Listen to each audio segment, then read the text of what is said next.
Bonjour à tous, alors aujourd'hui nous allons corriger l'exercice que je vous avais donné la semaine dernière sur les fonctions exponentielles. Pour cet exercice, j'avais choisi un sujet qui colle à l'actualité car en effet ici on parlait du nombre de morts en Italie depuis le 20 février 2020.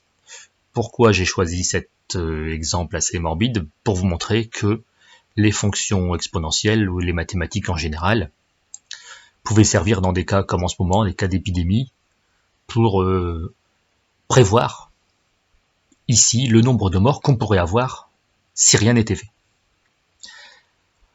Et comme vous pouvez l'entendre, aux informations, on parle beaucoup d'évolution exponentielle.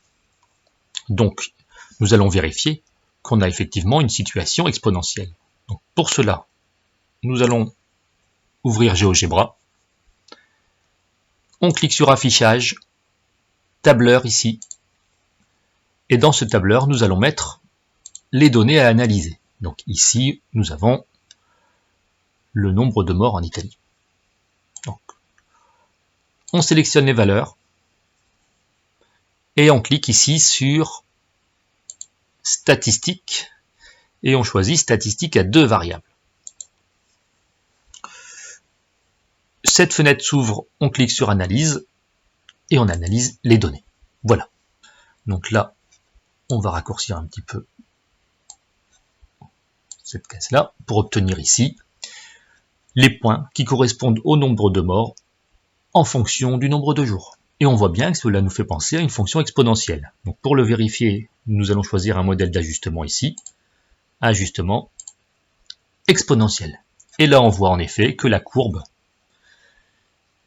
ici, qui a une relation, une fonction exponentielle. Ici, on a bien une fonction exponentielle, 0, 8918 exponentielle de 0, 3371x, suit la plupart des points. Ok? Donc là, ici, on a l'équation de la courbe. Et voilà. Donc, on vous demandait en première question, que représente X, que représente Y? Donc, X, ici, on a bien le nombre de jours, ici, et Y, le nombre de morts. Donc, pour la correction, ici, donc, X représente la date, Xème jour, Y, le nombre de morts. Deuxième question, vous demandez, calculer le nombre de morts qu'il y aurait pu y avoir le 31e jour, si des mesures n'avaient pas été prises. Donc le 31e jour, c'est x égale 31. Alors bien sûr, vous avez l'habitude de cliquer tout de suite sur x égale 31 et que GeoGebra fasse le travail. Et là, ici, on voit en effet qu'on aurait pu atteindre 30 000 morts, plus de 30 000 morts, 30 800 morts au 31e jour.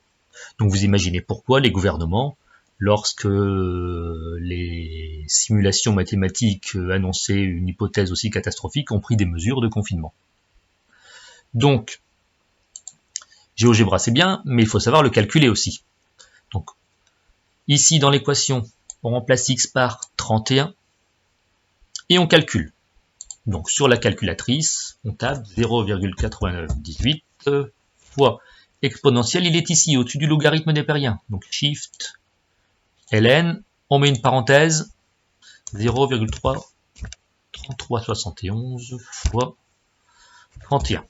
On ferme la parenthèse. Et voilà.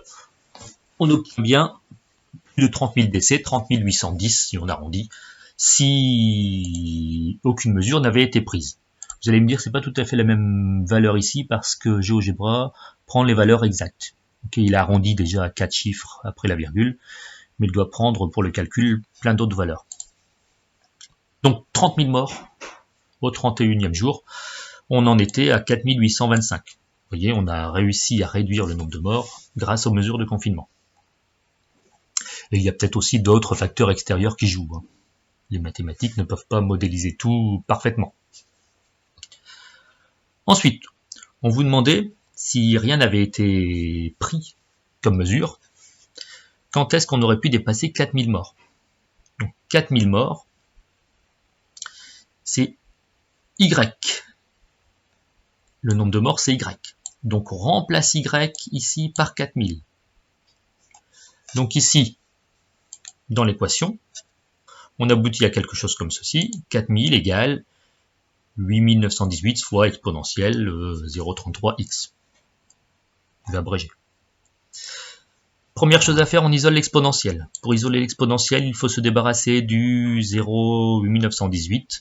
Donc pour cela, on va le diviser. Ok. On divise à gauche et à droite. À droite ici, ça va simplifier, ça va donner 1, donc plus rien, ici devant. Et on le retrouve à gauche. Ensuite, une fois qu'on a cela, alors déjà, ne faites pas la division, laissez-le sous forme de fraction, sinon vous allez avoir des arrondis, ça ne sera pas précis. Donc une fois qu'on a cela, il faut retirer l'exponentielle qui nous embête ici. Et pour cela, on utilise une propriété mathématique qui dit que le logarithme de l'exponentielle de x donne x. C'est-à-dire, en gros, ce que je vous disais, pour retenir, le logarithme et l'exponentielle s'annulent. Donc, on applique le logarithme. Mais si on l'applique à droite, il faut l'appliquer aussi à gauche. Ce qui donne ici, vous voyez, logarithme de la fraction ici égale le logarithme de l'exponentielle ici. Qu'est-ce qu'on a dit? Le logarithme et l'exponentielle s'annulent. Donc, qu'est-ce qu'il reste en dessous? Il va rester le 0,3371x. Voilà.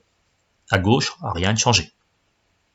Et ensuite, exactement comme ici, là, où on voulait isoler l'exponentielle, on a divisé par 0,8918. Là, la même chose. Pour avoir le x, on divisera par, hop, ça a bugué, on divisera par 0,3371. Donc, ça donne ceci. Reste à calculer. On prend la calculatrice. Donc, logarithme ln de entre parenthèses 4000 divisé par 0,8918. On ferme la parenthèse, divisé par 0,3371. Et on obtient environ 24,9, c'est-à-dire environ 25e jour. Ok. Donc c'est-à-dire qu'en fait, si aucune mesure n'avait été prise, nous aurions eu 4000 morts 6 jours plus tôt que la situation actuelle. Voilà. Donc c'était le petit rappel pour les fonctions exponentielles, fonctions logarithmes aussi. Si vous avez des questions, n'hésitez pas à me contacter. Et la conclusion générale de ce cas concret, c'est restez chez vous, ne faites pas de bêtises. Il faut limiter la propagation du virus. Au revoir.